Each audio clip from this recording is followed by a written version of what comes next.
Hello. Okay, so good morning everyone. Good morning. चलिए start करते हैं class.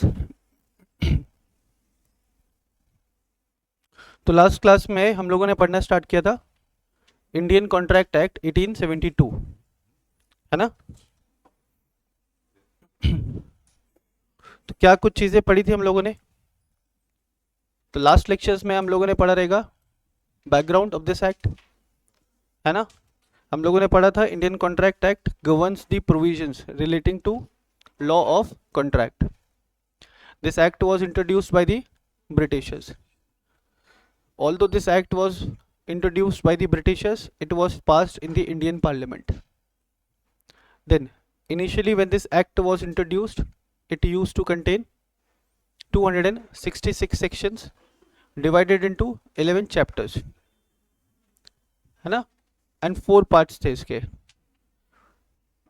Part 1 General Principles of Contract, Part 2 Contract of Sales, Part 3 Special Contracts, Part 4 Contract of Partnership. फिर अपन ने देखा कि provisions related to contract of sales and provisions related to contract of partnership को इस act से अलग किया गया, है ना. और दो नए एक्ट्स फॉर्म किए गए in the name of the sales of goods act 1930 and the Indian partnership act 1932. Okay. फिर हम लोगों ने स्टार्ट किया था सेक्शन 1 से पढ़ना. Section 1 of this act contains 3 aspect: short title, extent and date of commencement. Short title का मतलब है name of act, that is the Indian contract act 1872. Extent का मतलब था area of applicability, that is this act is applicable to the whole of India. And third one is date of commencement. तो इस act का date of commencement है 1 सितंबर 1872. ठीक है. मैंने तुमको एक और कॉन्सेप्ट डिस्कस किया था, enactment date and commencement date के बीच में डिफरेंस. इनेक्टमेंट डेट का मतलब क्या था? डेट ऑन विच, या ऐसा भी बोल सकते हो जिस डेट पे बिल क्या बन जाए, एक्ट बन जाए, वो क्या हो जाएगा? Enactment date. और जिस डेट से वो एक्ट एप्लीकेबल हो वो कमेंसमेंट डेट. मैंने तुमको एक और चीज़ बताया था कि एक्ट को एप्लीकेबल करने के लिए it is required to be published in the official gazette of India. Very nice. Act को एप्लीकेबल करने के लिए it is required to be published in the official gazette of India. उसके बाद हम लोगों ने पढ़ना स्टार्ट किया था कॉन्ट्रैक्ट का मीनिंग. वहाँ पे मैंने आपको बताया था कॉन्ट्रैक्ट का मतलब है any agreement enforceable by law. Any agreement which is made enforceable by law. तो वहाँ पे मैंने आपको बताया था एग्रीमेंट कॉन्ट्रैक्ट समझने के लिए दो एलिमेंट्स क्लियर होने चाहिए. पहला एग्रीमेंट का मतलब, दूसरा इन्फोर्सिबल बाय लॉ का मतलब. इन्फोर्सिबल बाय लॉ का मतलब क्या था? Anything, any agreement which can be enforced upon any person through court of law, through court of law. फिर एग्रीमेंट का मतलब मैंने आपको बताया था एवरी प्रॉमिस और set of promises forming consideration for each other. Every promise और set of promises forming consideration for each other is an agreement, is an agreement. Then agreement का मतलब, प्रॉमिस का मतलब था when an offer is accepted it becomes promise. Consideration का मतलब था something in return. फिर उसके बाद अपन ने ऑफर का मीनिंग डिराइव किया था. ऑफर का मतलब था when a proposal is made by a person to another person either to do something or to abstain from doing something with an intention to know the assent or with an intention to know the view of the other person. सामने वाला person हाँ भी बोल सकता है, सामने वाला person ना भी बोल सकता है. अगर सामने वाले पर्सन ने ऑफर के रिस्पॉन्स में हाँ बोला तो इसको माना जाएगा that offer is accepted. And once the offer is accepted it will become a promise. कोई दिक्कत यहाँ तक? ठीक है. चलो मैं फिर से एक बार ड्रॉ कर देता हूँ. कहानी, कॉन्ट्रैक्ट की कहानी कहाँ से चालू होगी? ऑफर से. Offer when accepted becomes promise. Promise में ऐड किया कंसीडरेशन तो बना agreement. And when an agreement is enforceable by law, then it will become contract. ठीक है, तो देखिए बेटा, अभी तक अपन को ये एस्पेक्ट क्लियर है, ये एस्पेक्ट क्लियर है, ये एस्पेक्ट क्लियर है, ये क्लियर है, ये क्लियर है। अब अपने दिमाग में एक क्वेश्चन आना चाहिए अभी तक के डिस्कशन में कि sir when an agreement when an agreement shall be enforceable by law। Next question क्या आना चाहिए अपने दिमाग में कि सर कब कोई एग्रीमेंट क्या होगा, एनफोर्सेबल बाय लॉ होगा। When an agreement shall be enforceable by law. ठीक है, तो आज की क्लास अपन इस पर्टिकुलर एस्पेक्ट से स्टार्ट करेंगे। आप लोग हेडिंग लगाएंगे नोटबुक के अंदर, when an agreement shall be enforceable by law. कब कोई एग्रीमेंट एनफोर्सेबल बाय लॉ होगा।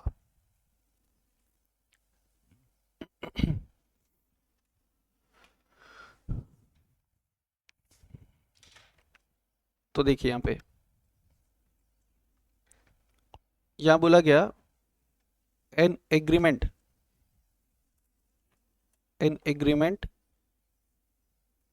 shall be enforceable by law। An agreement shall be enforceable by law when the following elements,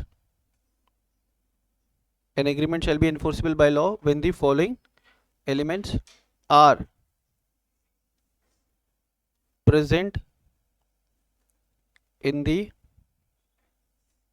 agreement। ऐसा लिख दोगे, in the agreement हटा दो, when the following elements are present, when the following elements are present। कोई भी agreement enforceable by law तब होगा when the following elements are present। ठीक है, अब अपन वन बाय वन सारे एलिमेंट्स डिस्कस करेंगे। एक चीज ध्यान रखना, जितने एलिमेंट्स अभी डिस्कस करेंगे ना, वो सारे के सारे एलिमेंट्स प्रेजेंट होने चाहिए।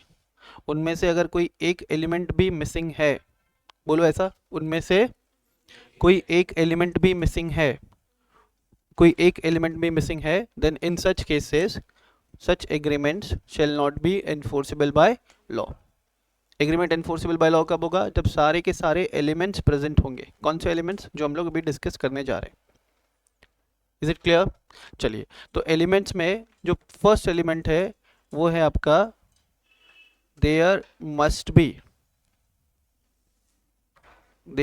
Be at least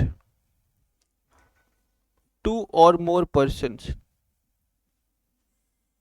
there must be at least 2 or more persons to form a contract। there must be at least 2 or more persons to form a contract। बोला एक कॉन्ट्रैक्ट बनाने के लिए कम से कम 2 या 2 से अधिक लोगों का होना जरूरी है। या कोई भी एग्रीमेंट एनफोर्सेबल बाय लॉ तभी होगा when such agreements have at least 2 or more persons। है ना, कोई भी एग्रीमेंट एनफोर्सेबल बाय लॉ तभी होगा when such agreements have at least कितना, 2 or more persons। इसका मतलब there cannot be an agreement by a single person। there cannot be an agreement by a single person। एक single person खुद से क्या नहीं कर सकता, एक सिंगल पर्सन खुद से क्या नहीं कर सकता, एग्रीमेंट नहीं कर सकता। They can not be an agreement by a single person. ठीक है, नेक्स्ट है parties to the contract. Next है parties to the contract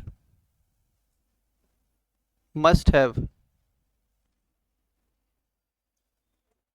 valid capacity. parties to the contract must have valid capacity to enter into a contract। parties to the contract must have valid capacity to enter into a contract। बोला जो contract में enter कर रहे हैं उन लोगों के पास क्या होना चाहिए, वैलिड कैपेसिटी होना चाहिए। वैलिड कैपेसिटी को यहाँ पे ऐसा गोला करो, वैलिड कैपेसिटी का मतलब है यहाँ पे लॉफुल कैपेसिटी। क्या मतलब है, lawful capacity. Parties to the contract must have lawful capacity or valid capacity to enter into a valid contract. अब सर वैलिड कैपेसिटी किन किन लोगों के पास होता है कॉन्ट्रैक्ट में एंटर करने का, तो वो अपन डिस्कस करेंगे। ठीक है, अब इसमें लिखोगे पॉइंट नंबर ए। अभी ना, अब जितने भी नंबर्स आएंगे ना, A B C D E ऐसे करने का। ठीक है, तो पहला है पॉइंट नंबर ए। यहाँ पे लिखोगे पार्टीज टू दी कॉन्ट्रैक्ट। अभी अपन क्या चेक कर रहे हैं बेटा, अपन चेक कर रहे हैं कि कौन कौन कॉन्ट्रैक्ट में एंटर कर सकते हैं। क्या चेक कर रहे हैं, कौन कौन कॉन्ट्रैक्ट में एंटर कर सकते हैं। तो parties to the contract, parties to the contract must have attended the age of majority. Parties to the contract must have attended the age of majority. So I can say that only such person can enter into a contract. Only such person can enter into a contract who have attended the age of majority. तो age of majority कितने पे होता है, 18 years और above, है ना। As of majority कितने पे, 18 years और above. Only a person who has attended the age of majority can enter into a valid contract. Only a person who has attended the age of majority can enter into a valid contract. अच्छा, तुमको अगर ध्यान हो तो initial classes में मैंने person का मतलब क्या बताया था आपको, individual, company, trust, society, cooperative society, very good, और any other association of person. तो ये जो 18 साल का जो एज लिमिट वाला जो रिक्वायरमेंट है, ये सिर्फ और सिर्फ किसके ऊपर रहेगा, it will B only for an individual. तो ये भी ध्यान रखना बेटा, ये 18 साल वाला जो रिक्वायरमेंट है वो पर्सन्स के ऊपर एप्लीकेबल नहीं है, वो सिर्फ एक इंडिविजुअल के ऊपर एप्लीकेबल है, क्योंकि पर्सन के डेफिनेशन में तो और भी लोग आते हैं। ठीक है, तो आप में से कौन कौन अभी स्टूडेंट 18 साल के नहीं हुए, बताओ। 1 2 3 4 5 6 7 8 9 10 11 12, अच्छा 1 2 को छोड़ के कोई भी 18 साल के नहीं है, तो तुम में से किसी के पास क्या नहीं है, लॉफुल कैपेसिटी नहीं है कॉन्ट्रैक्ट में एंटर करने का। Is it clear. नेक्स्ट बढ़े आगे, अब आ जाओगे point number B. Point number B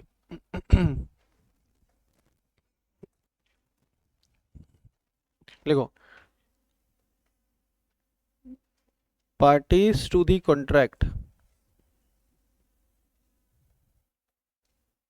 contract must not be a person of unsound mind. Parties to the contract must not be a person of unsound mind.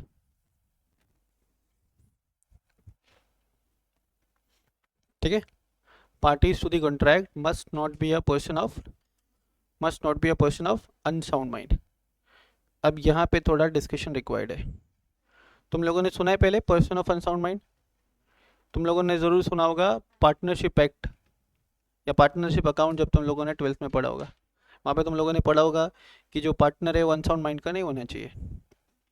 पढ़ा था, partner should not be a person of unsound mind.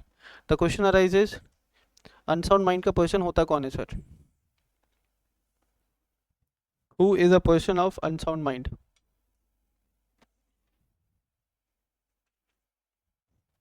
Who is a person of unsound mind. मान लो कि एक बंदा है mister x, इसको इसके सारे घर वाले क्या बोलते मालूम है, पागल। सारे दोस्त लोग इसको क्या बोलते हैं, पागल। इसके सारे टीचर्स को क्या बोलते हैं? पागल। सोसाइटी वाले क्या बोलते हैं? पागल। पूरी दुनिया इसको क्या बोल रही है? पागल। पूरी दुनिया मतलब ये सारे लोग। क्या मिस्टर एक्स कॉन्ट्रैक्ट में एंटर कर सकता है? सर आपने ऊपर लिखा है पोजीशन ऑफ अनसाउंड माइंड। क्या मिस्टर एक्स कॉन्ट्रैक्ट में एंटर कर सकता है? तो यहाँ पे एक सवाल उठता है कि क्या आपके बोलने से कोई पागल हो जाएगा? अगर हमारे बोलने से कोई पागल हो जाए तो दुनिया ही पागल है ना? क्लास के बाद में तुम लोग ऐसे बोलते हो कि यार ये टीचर पागल है। यस और नो? तो पर्सन ऑफ अनसाउंड माइंड का मतलब any person of unsound mind declared by competent court. Any person of unsound mind declared by a competent court. So for the purpose of this provision, person of unsound mind किसको बोलेंगे? One who is declared as a person of unsound mind by a competent court. And court ऐसे लोगों को person of unsound mind declare करने से पहले उनका medical examination करवाएगा प्रॉपर, सारे एविडेंसेस कलेक्ट करेगा, तब भी उसको डिक्लेयर किया जाएगा as a person of unsound mind. एक चीज और बहुत इंपॉर्टेंट है, पर्सन ऑफ अनसाउंड माइंड जो स्टेटस है ये चेक किया जाएगा at the time of entering into the contract, at the time of entering into the contract. ठीक है, अभी तुम समझो, तुमने क्या हेडिंग लगाया सेकंड पॉइंट में? क्या हेडिंग लगाया आपने? Parties to the contract must have valid capacity to enter into a contract. Parties to the contract must have valid capacity to Parties to the contract must have valid capacity to enter into a contract. ये heading लगाया, ठीक है। पहला क्या था capacity? क्या? They must have attended the age of majority. दूसरा क्या? They should not be a person of unsound mind. ये सारी जो कैपेसिटी है ना, ये अपन एग्जैक्टली चेक करेंगे कब? At the time of entering into the contract. If at the time of entering into the contract a person is a minor, तो contract enforceable by law या वो एग्रीमेंट enforceable by law नहीं होगा। लेकिन काफी बार ऐसा होता है ना कि जब एग्रीमेंट में एंटर किया था तो माइनर था, पर जब वो एग्रीमेंट परफॉर्म करने जा रहे हैं तो मेजर हो गए। समझ में आ रहा है क्या? एग्रीमेंट में जब एंटर किया था तो क्या था? वो पर्सन माइनर था, लेकिन जब वो एग्रीमेंट परफॉर्म करने के लिए जा रहे हैं तो that person has become major. तो क्या तब वो इन्फोर्सेबल बाय लॉ होगा? Answer is no. Reason being वो तो पहले ही नॉट इन्फोर्सेबल हो गया था ना। वो तो पहले ही नॉट इन्फोर्सेबल बाय लॉ हो गया था। तो अपन को पार्टीज का कैपेसिटी चेक करने कब? पार्टीज का कैपेसिटी चेक करने कब? At the time of entering into the contract. अगर कॉन्ट्रैक्ट में एंटर करते समय a person has not attended the age of majority, या एग्रीमेंट में एंटर करते समय a person has not attended the majority, such agreement shall not be enforceable by law. अगर agreement में एंटर करते समय a person is of unsound mind, a person is of unsound mind, तो उस situation में भी such agreement shall not be enforceable by law.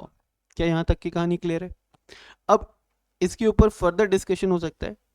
यहाँ पे जो लॉ मेकर का इंटेंशन है, unsound mind, person of unsound mind declared by competent court, यहाँ पे जो लॉ मेकर का इंटेंशन है as far as this particular part is concern, law maker का मानना है कि अगर कॉन्ट्रैक्ट में एंटर करते समय आप इस सिचुएशन में नहीं थे, बोलो ऐसा, अगर कॉन्ट्रैक्ट में एंटर करते समय हम इस सिचुएशन में नहीं थे कि हम प्रॉपरली सोच सके, समझ सके, देन उसको भी अनसाउंड माइंड कंसिडर किया जाएगा। फॉर एग्जाम्पल,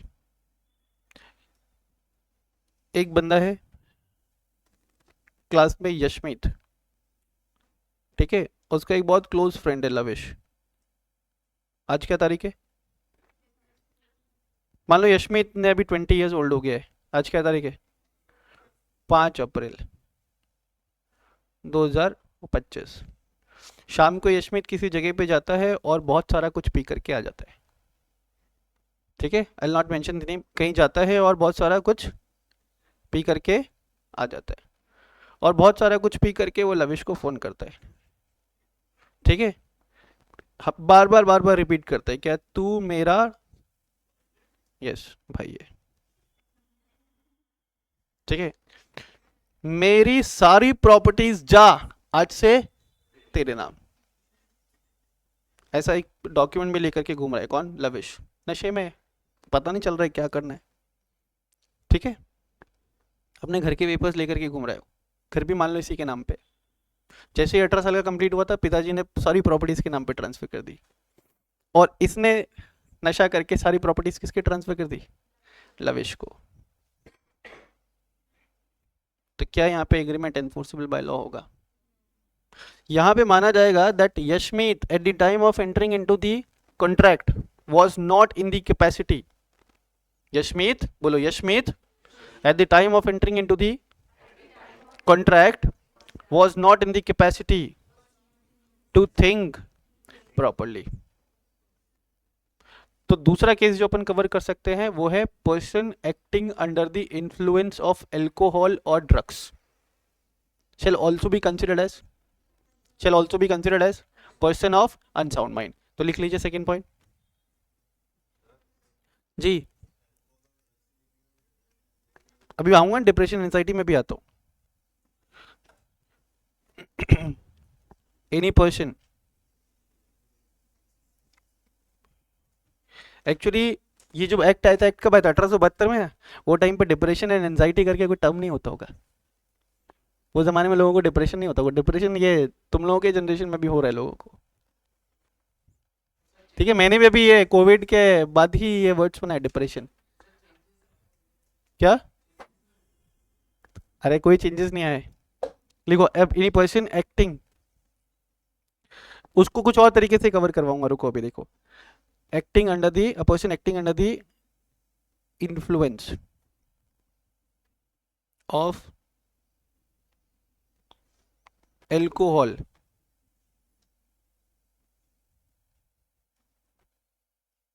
और ड्रग्स, मतलब he was insane at the time of entering into the contract, he was insane at the time of entering into the contract।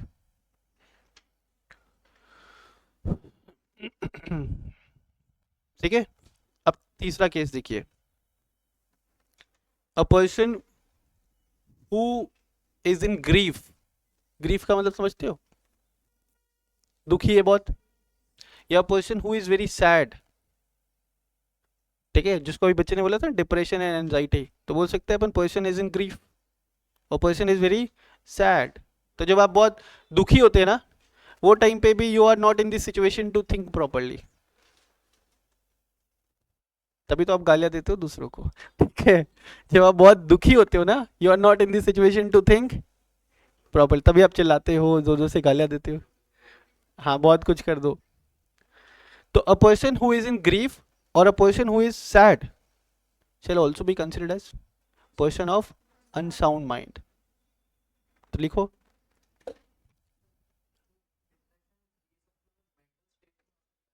हाँ तो उस समय आपकी सोचने समझने की शक्ति चली जाती है ना, वो टाइम पे अगर आपने कोई कॉन्ट्रैक्ट में एंटर किया, कोई एग्रीमेंट में एंटर किया, तो वो इन्फोर्सेबल बाय लॉ नहीं होगा, ठीक है, लिखिए, any person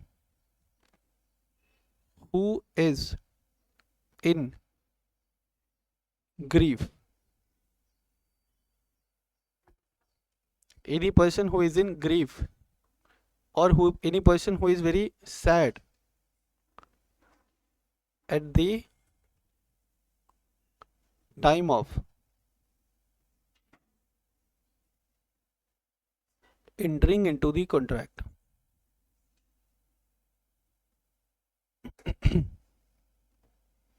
a person who is in grief or a person who is sad at the time of entering into the contract। लेकिन अब यहाँ पे एक क्वेश्चन आना चाहिए तुम्हारे दिमाग में कि जज कैसे होगा। ऐसे तो हर कोई बंदा एग्रीमेंट में एंटर करने के बाद बोल देगा मैं तो उस समय बहुत दुखी था, मेरी वाली छोड़ करके चली गई थी, मेरा दिमाग काम नहीं कर रहा था, या मेरी वाली फ़ोन नहीं उठा रही थी, या मेरा वाला फ़ोन नहीं उठा रहा था। I was not in this situation to think properly. कब? At the time of entering into the agreement. सिर्फ तुम्हारे बोलने से कुछ नहीं होगा, आपको कोर्ट में ये प्रूव करना पड़ेगा, आपको कोर्ट में ये प्रूव करना पड़ेगा। क्या? जो भी है। देखो भी नेक्स्ट, तो कितने केसेस कवर किए? पहला, person of unsound mind declared by a competent court. दूसरा, acting under the influence of alcohol और ड्रग्स। कब? At the time of entering into the contract. तीसरा, तीसरा क्या था? Person who is in grief, who is very sad. चौथा हो सकता है a person who is in anger. गुस्से में भी तो होता है ऐसा कि हमारे सोचने समझने की शक्ति चली जाती है। तो लिखो, अ पर्सन और any person who is in anger,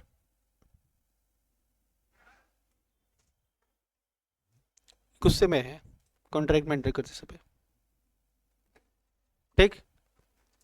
तो उसको भी क्या माना जाएगा?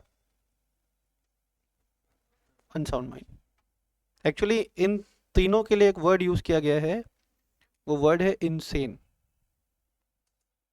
और जिसको कोर्ट ने ही डिक्लेयर कर दिया पर्सन ऑफ अनसाउंड माइंड, उसके लिए एक वर्ड यूज किया गया है, इडियट। ठीक है।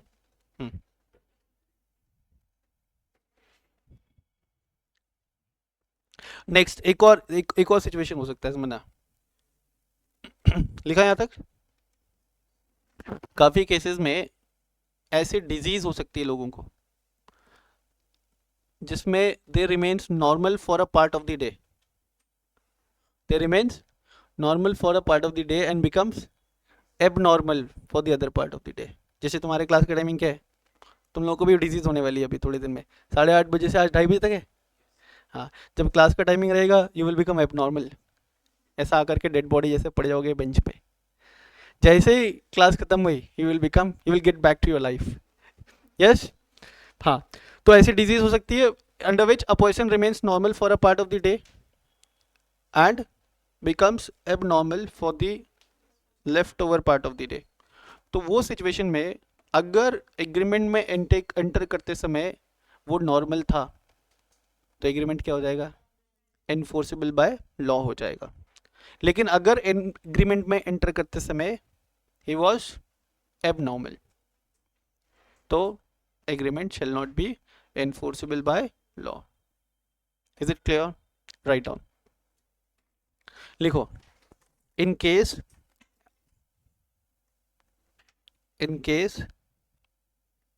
if any person is suffering from any disease in which he remains normal for a part of the day, in which he remains normal for a part of the day and becomes abnormal for क्या? Left over part of the day.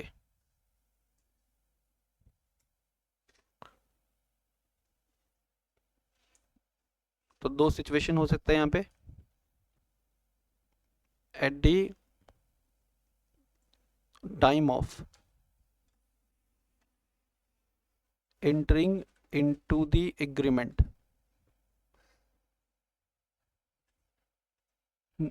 sorry, at the time of entering into the agreement that person was normal. At the time of entering into the agreement that person was normal. तो क्या हो जाएगा? agreement is enforceable by law. Then दूसरा aspect, at the time of entering into the agreement,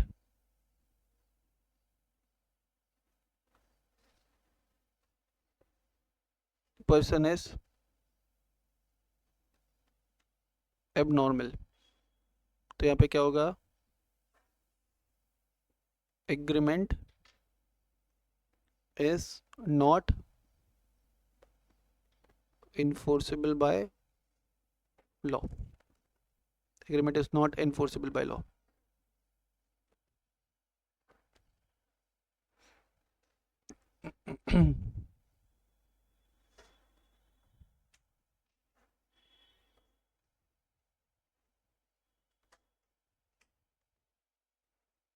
done.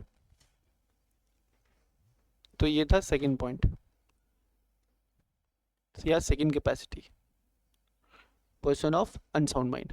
यहाँ पे अपन ने क्या बेटा, फॉर ये लिखा left over, left over.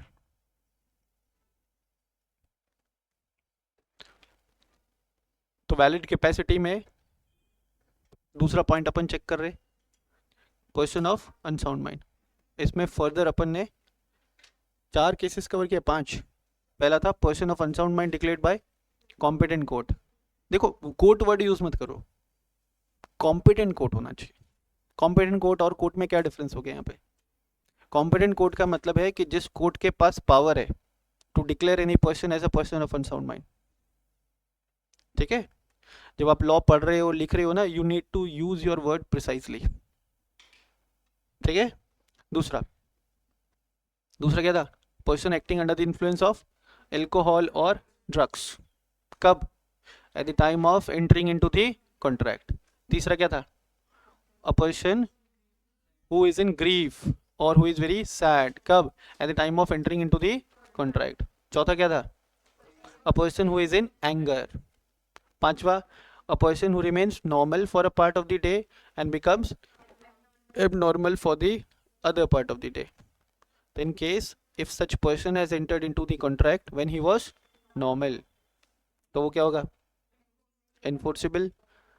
And at the time of entering into the contract he was not normal, तो क्या होगा, not enforceable. ठीक है सर, चलिए आगे बढ़ते. अब आएंगे पॉइंट नंबर 3 पे. पॉइंट नंबर 3 है any undischarged insolvent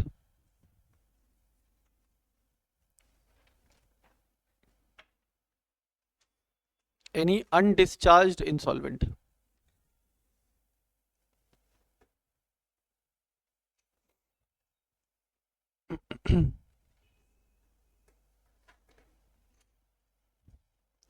any undischarged insolvent. ठीक है, अब इंसॉल्वेंट कौन होता है बेटा, बताओ तो इन जनरल. हाँ, any person who is unable to pay his debts. Any person who is unable to pay his debts. तो तुमने अपने दोस्त से पैसा उधार लिया, मान लो, जो तुम नहीं दे रहे हो, क्या तुम इंसॉल्वेंट हो जाओगे. ऐसा होता है, दोस्तों से पैसे लेकर के कौन देता है, देते हो तुम लोग. हम लोग दोस्तों से पैसे लेते नहीं, क्योंकि हमारा दोस्त पैसे देता ही नहीं है. ना रहेगा बांस, ना बजेगी बांसुरी. Okay, very good. दोस्तों के पास भी नहीं, हाँ ठीक है. अगर तुम्हारे दोस्तों के पास या तुम्हारे पास पैसा होता ना, तो तुम लोग ना ये क्लास में बैठ करके मेरी बातें नहीं सुन रहे होते. हाँ ऐसा ही है, जिसके पास पैसा होता है उसको सीखने करने की क्या जरूरत है. देखो अभी क्या बोल रहा था मैं, क्या बोल रहा था.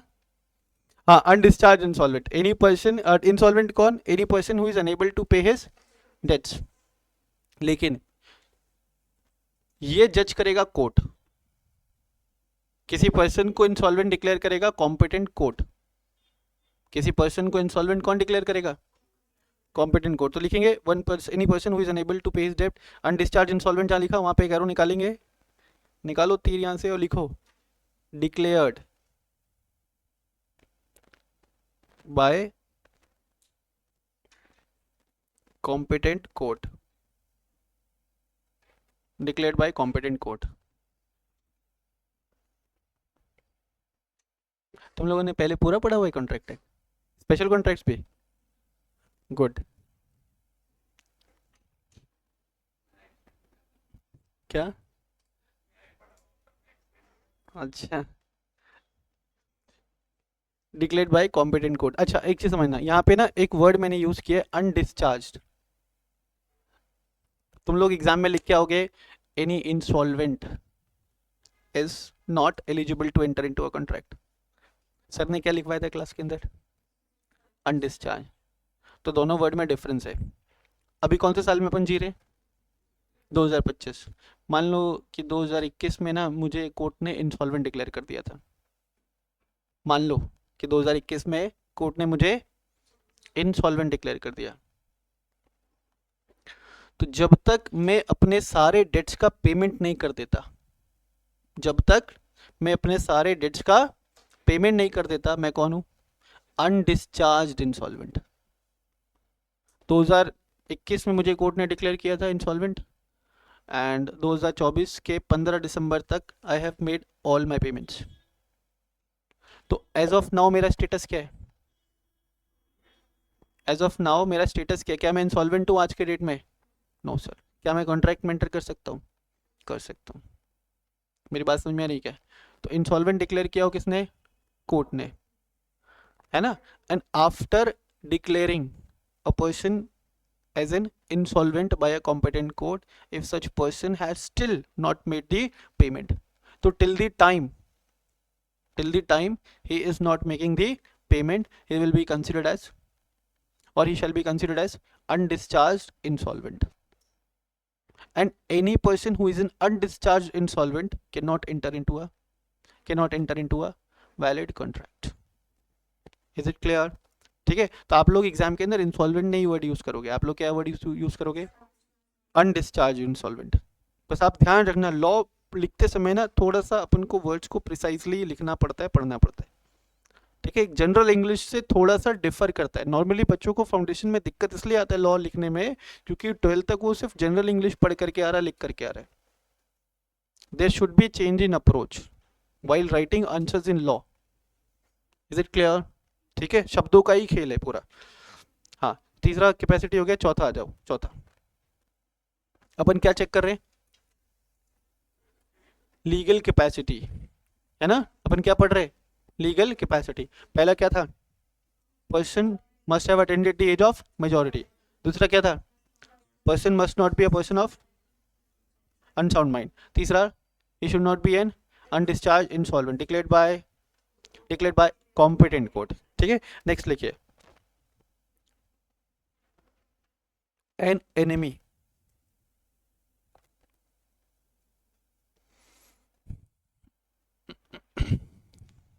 यहाँ पे लिखोगे person should not be an enemy.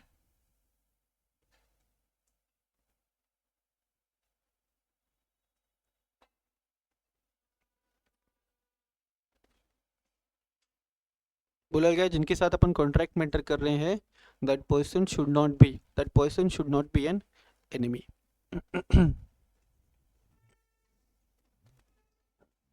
अब एनिमी कौन होता है? तो देखो, एनिमी का मतलब for the purpose of law, enemy का मतलब होता है person of any such country, बोलो ऐसा, with whom we are in a state of war. Person of any country with whom we are in a state of war. State of war का मतलब है जिनके साथ हमारा युद्ध चल रहा है, और स्टेट ऑफ वॉर डिक्लेयर करता है गवर्नमेंट ऑफ कंट्री। बात समझ में आ रहा है क्या? As of now we are not in a state of war with any country, पर शाम को मान लो मोदी जी आते हैं, रात शाम को 8 बजे टीवी पे, और मोदी जी डिक्लेयर कर देते हैं कि that we are in a state of war with China. आज शाम 8 बजे से we are in a state of war with China. तो जैसे मोदी जी ने डिक्लेयर किया, सारे चाइनीज हमारे कौन हो गए? एनिमी। चाइना के सारे फर्म्स, चाइना के सारे कंपनीज, चाइना के सारे ट्रस्ट हमारे कौन हो गए? एनिमी। हम उनके साथ कोई भी ट्रांजेक्शन नहीं कर सकते। अगर किया तो वो सभी enforceable by law, they all will not be enforceable by law. मेरी बात समझ में आ रही है क्या? एनिमी का मतलब लिखना है यहाँ पे person of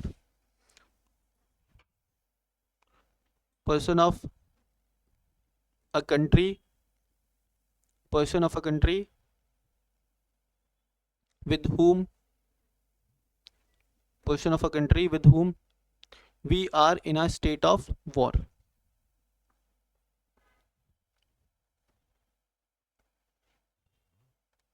Person of a country with whom we are in a state of war. उनके साथ अपन क्या नहीं कर सकते? एग्रीमेंट में एंटर नहीं कर सकते। और अगर एग्रीमेंट में एंटर किया तो वो क्या हो जाएगा? Not enforceable by law. हाँ, वेरी गुड। अब यहाँ पे क्वेश्चन आ सकता है। मान लो, देखो, एक कंपनी है इंडिया की, ए लिमिटेड। इन्होंने जोजो incorporation limited located in China, ठीक है, इनके साथ एग्रीमेंट किया था। मान लो ए लिमिटेड बनाती है प्रोडक्ट एक्स। ए लिमिटेड क्या बनाती है बेटा? Product x. प्रोडक्ट एक्स बनाने के लिए इनको जो इनपुट्स चाहिए या जो रॉ मटेरियल्स चाहिए वो है प्रोडक्ट वाई। और ए लिमिटेड प्रोडक्ट वाई परचेज करती है, मंगवाती है किससे? जोजो इनकॉर्पोरेशन लिमिटेड से। क्या यहाँ तक की कहानी समझ में आ रही है? ए लिमिटेड ने ऑर्डर प्लेस कर दिया था, 15 मार्च 2025 को। ए लिमिटेड ने ऑर्डर प्लेस कर दिया था 15 मार्च 2025 को। अब जोजो इनकॉर्पोरेशन लिमिटेड ने प्रॉमिस किया था to deliver the goods by 25th of April, to deliver the goods by 25th of April 2025। ऐसा प्रॉमिस किया था जोजो इनकॉर्पोरेशन लिमिटेड ने। लेकिन मीनवाइल क्या हुआ? मोदी जी कब आ गए टीवी पे? 5th अप्रैल को आ गए। 5th अप्रैल 2025 को आ गए। और मोदी जी ने स्टेट ऑफ वॉर डिक्लेयर कर दिया किसके साथ? अब क्या होगा इसका? तो अब ये जो एग्रीमेंट है ना, ये पॉज हो जाएगा। It will be paused. या मैं ऐसा लिख सकता हूं, it can not be proceeded further. अब यहाँ पे दो ऑप्शन है, ए लिमिटेड और जोजो इनकॉर्पोरेशन लिमिटेड के पास दो ऑप्शन है। या तो विद द इमीडिएट इफेक्ट उसको कैंसिल आउट कर दे, या उस एग्रीमेंट को पॉज कर दे। कब तक? जब तक वॉर खत्म नहीं हो जाता। During the time of war they will be considered as our enemy. During the period of war they will be considered as our enemy. तो मान लो वॉर चालू हुआ 5 अप्रैल 2025 से और ये चला 16 अक्टूबर 2026 तक। During this time period China के सारे कंपनीज, चाइना के सारे फर्म्स, चाइना के सारे लोग हमारे कौन है?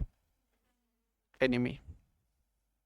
इसलिए तो क्या होता है, मान लो कि इंडिया में अगर कोई चाइनीज रह रहा है और वॉर डिक्लेयर हो गया तो लोगों को क्या कर दिया जाएगा? डिपोर्ट कर दिया जाएगा यहाँ से। चाइना में अगर इंडियंस रह रहे तो लोगों को क्या कर दिया जाएगा? डिपोर्ट कर दिया जाएगा वहाँ से। क्योंकि फिर चाइना में तो इंडियंस रह नहीं सकते ना, वो हम उनके कौन बन गए? एनिमी। तो एनिमी के साथ हम कैसे डील करेंगे? एनिमीज को मार दिया जाता है। तो जब डिपोर्ट करेंगे तो डिपोर्ट हो जाना चाहिए। गवर्नमेंट डिपोर्ट कर रही है प्यार से और तुम नहीं जा रहे हो, they have the right to kill you. समझ रहे हो? यस। क्या ये कहानी क्लियर है? मेरा मुंह देखते रहोगे या लिखोगे? लिखोगे? लिखो लिखो फटाफट से, लिखो लिखो लिखो जल्दी। तो और फैक्ट्स भी लिखना है इस केस में। क्या हो रहा है, सिर्फ ऐसा चित्र बनाने से काम नहीं चलेगा। हाँ बोल बेटा। Very nice. अगर 15 मार्च को उन्होंने पेमेंट कर दिया होगा तो पेमेंट वापस आना चाहिए, लेकिन अगर पेमेंट वापस आता नहीं है तो ए लिमिटेड कुछ कर नहीं सकता, क्योंकि वो कोर्ट ऑफ लॉ में तो जा ही नहीं सकता। Is it clear? हम्म।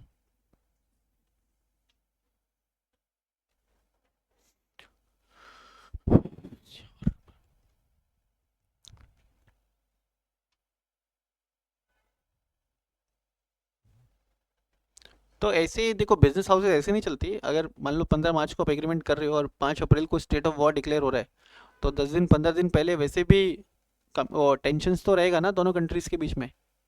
तो इट इज़ एडवाइजेबल कि आप क्या नहीं करो, एग्रीमेंट या कॉन्ट्रैक्ट नहीं करो उस टाइम पीरियड में जब टेंशन्स चल रहा है, क्योंकि कभी भी स्टेट ऑफ वॉर डिक्लेयर हो सकता है ना? तब जब आप बिजनेस करोगे आप इतनी समझ ज़रूर होगी।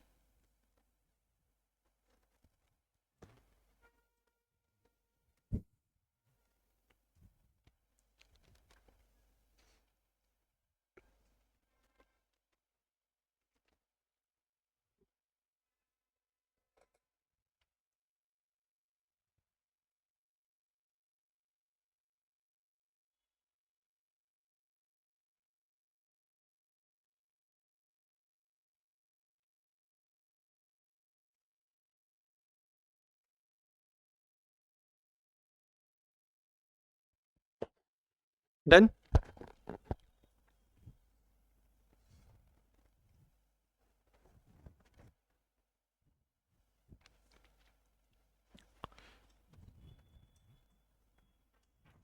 बोलिए।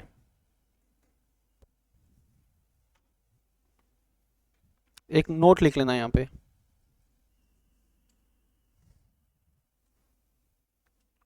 In the given case China के सभी persons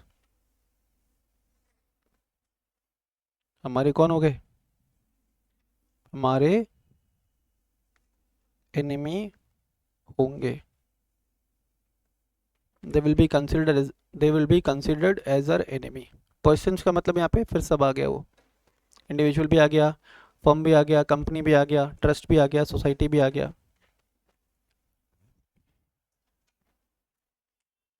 They all will be considered as our enemy during the period of war.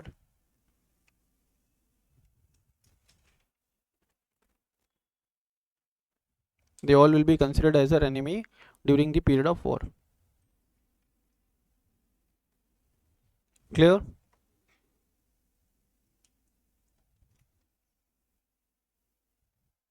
चलो आगे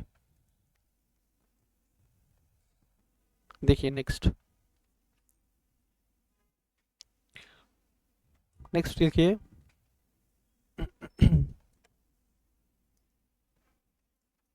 एनी पर्सन,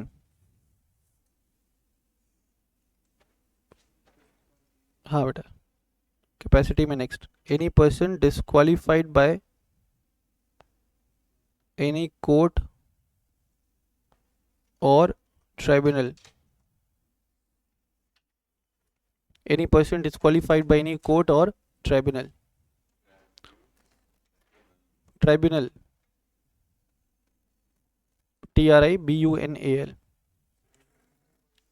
हाँ, कैपेसिटी में 5th पॉइंट है ये।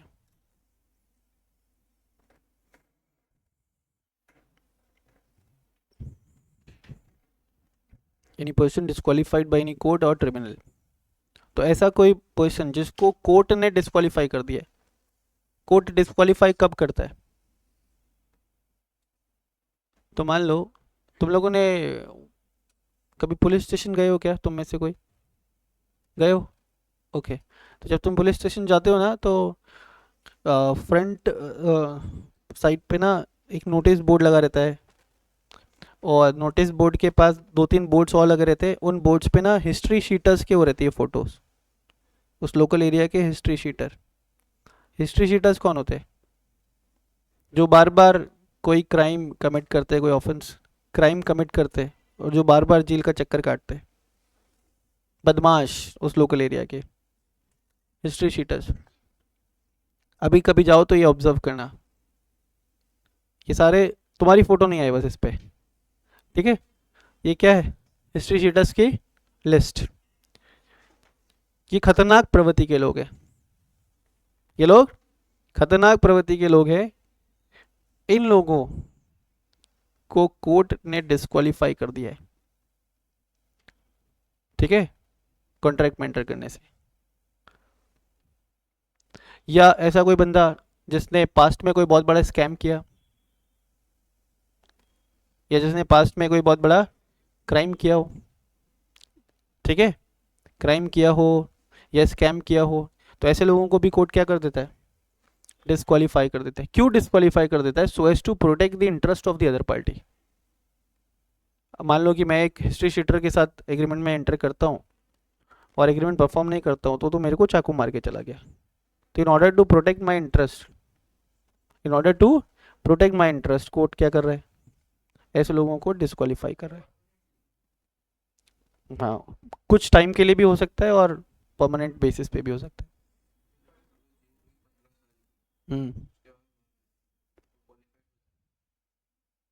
डिपेंड करता है वो।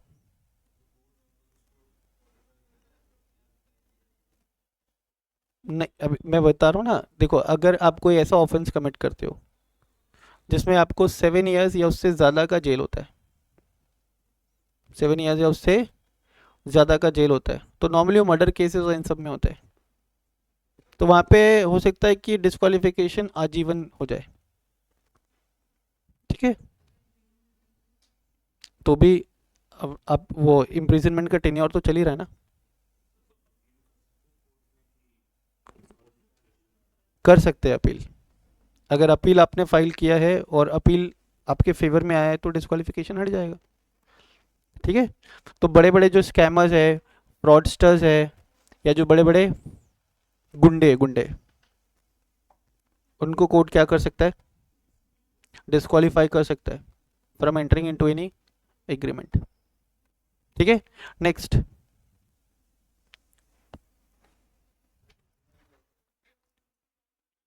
देखो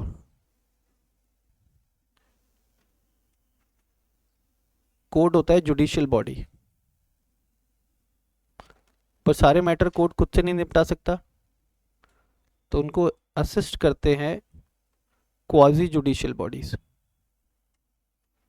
क्वाजी जुडिशियल बॉडीज। तो क्वाजी जुडिशियल बॉडीज होते हैं ट्रिब्यूनल,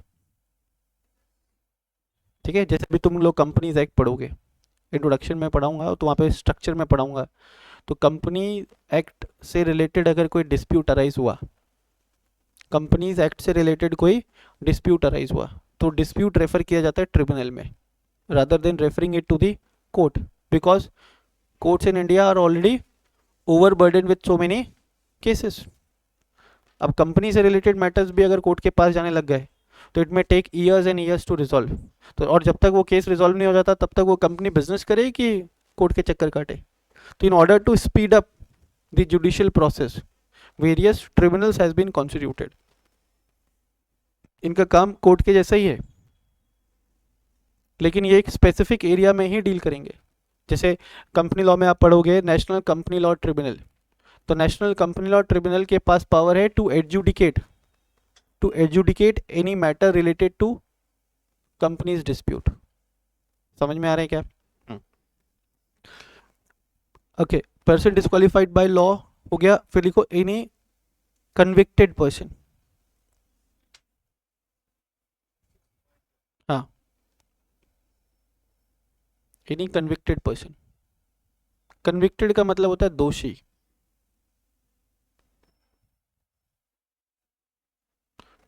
मतलब जिसके अगेंस्ट ना हु चार्जेस प्रूव हो गए, who has been found guilty by the court, who has been found guilty by the court. Can not enter into an agreement.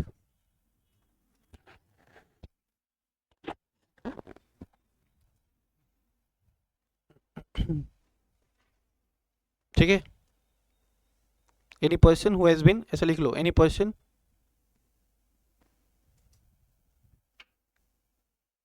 Person who has been found guilty by the court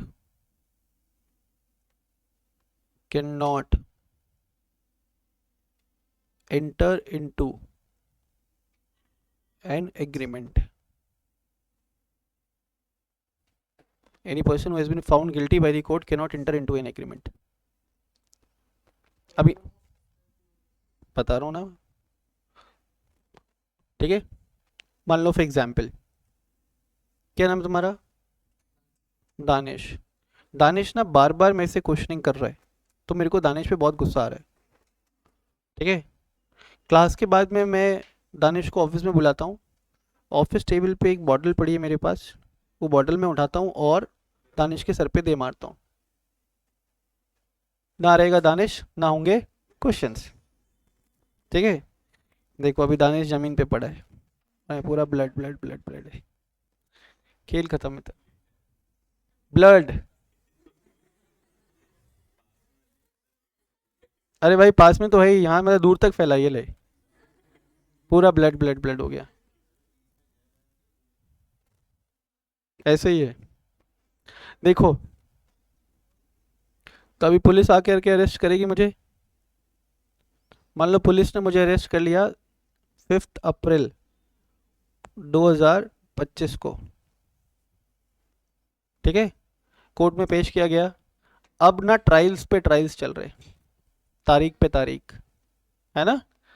वो जो तारीख पे तारीख है ना, वो तारीख पे ट्रायल्स चलते हैं कोर्ट के। और मेरे अगेंस्ट चार्ज प्रूव होगा, चार्जेस प्रूव होते होते ना 16 दिसंबर 2036 आ गया, 36, 11 साल लग गए चार्जेस प्रूव होने में। कैसा होता है? बिल्कुल होता है, 11 साल क्या 20-20 साल लग जाता है।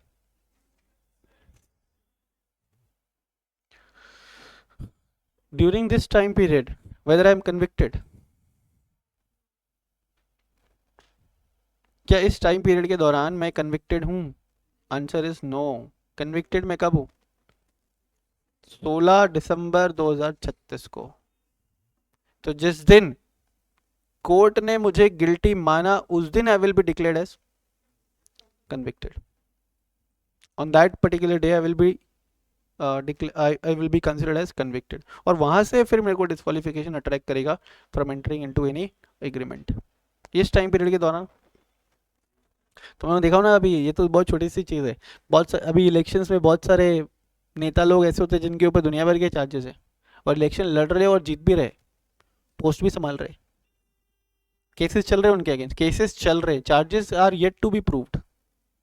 जिस दिन चार्जेस प्रूव हो गया उस दिन छोड़ना पड़ सकता है उनको सीट,